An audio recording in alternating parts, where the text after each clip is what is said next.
Charean every year puts together Threatening the to list quit. of top free agents, 100, and I very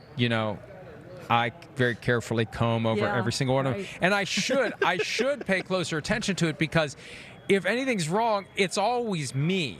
I get the blame, which is fine. But nothing's ever wrong.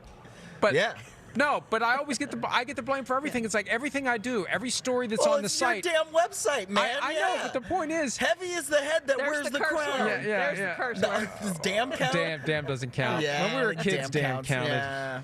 When we were kids, you couldn't say hell, damn, or fart.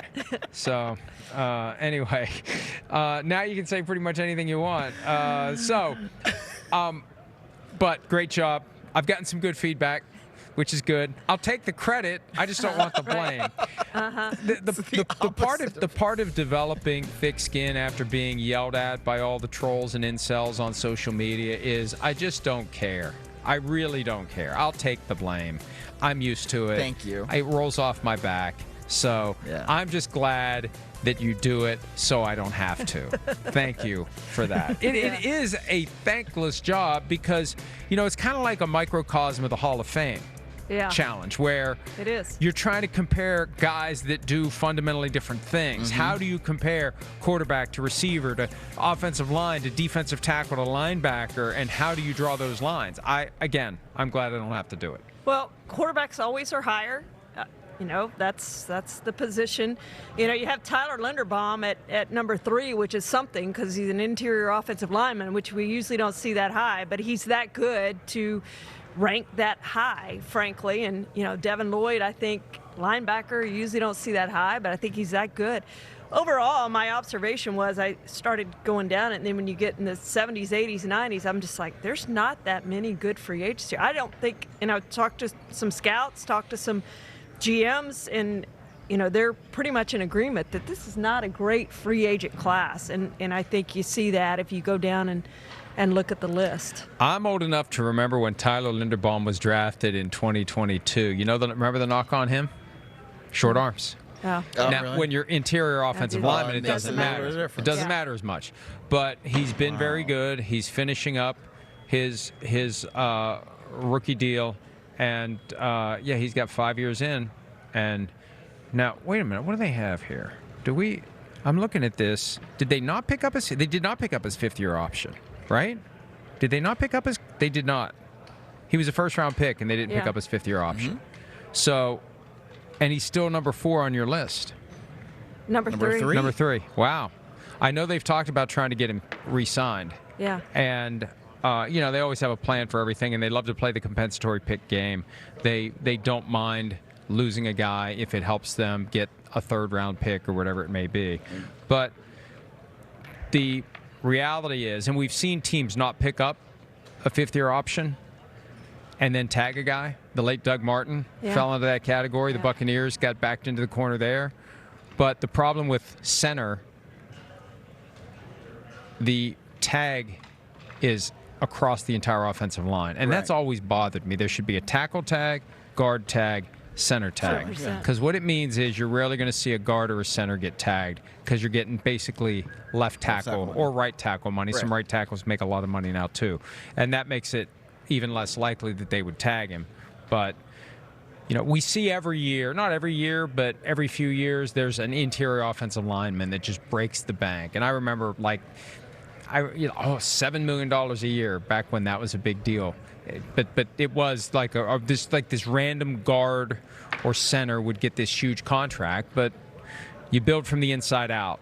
And I can see why you've got Linderbaum up there high. I'm just surprised they didn't pick up the 5th-year option, and I'm surprised I don't remember that they didn't pick up the 5th-year option. And I'm doubting myself that they didn't pick the 5th-year option, but they didn't.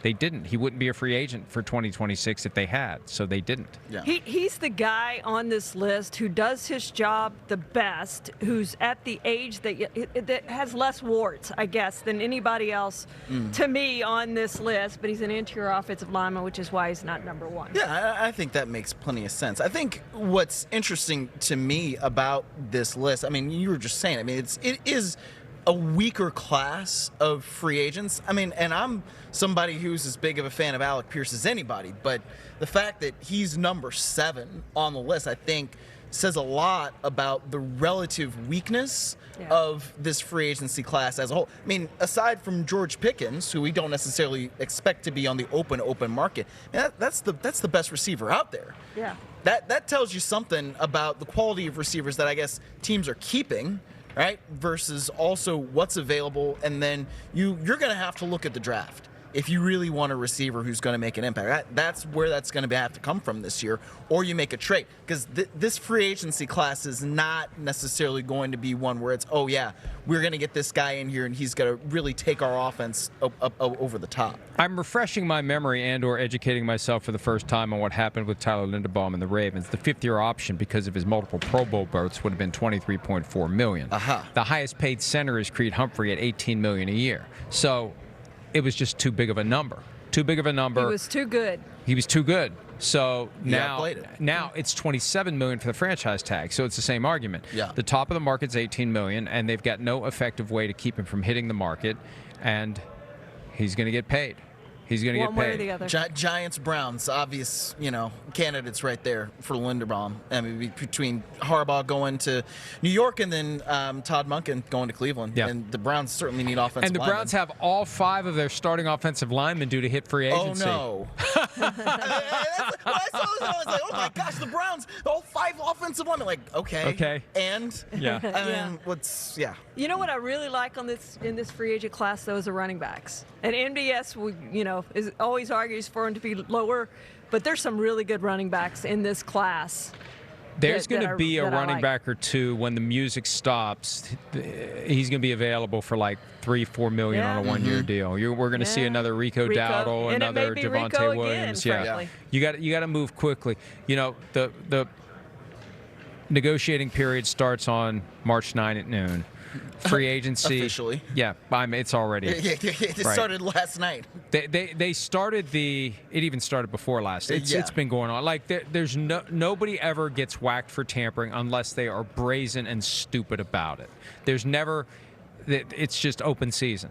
So once free agency begins on March 11 and the contracts start getting signed, it'll be by that weekend you'll start to see some of these players grabbing the 1-year deal, and there's going to be running backs that fall into that bucket. There's just, I didn't get the money that I wanted, and now I got to take this 1-year deal and try it again next year and see what happens next year. And I think that's one of the reasons why Javonte Williams took the deal he did with Dallas, because he missed the window last year. He wasn't, maybe he wanted too much, or the teams wanted to see him have an effective season. He had it. He took the money because I think he didn't want to run the risk of standing there when the music stops and he doesn't have a chair and he's got to do another 1-year deal. Hi, it's Mike Florio. Thanks for watching PFT on YouTube. Hit subscribe for the latest news and analysis from Pro Football Talk.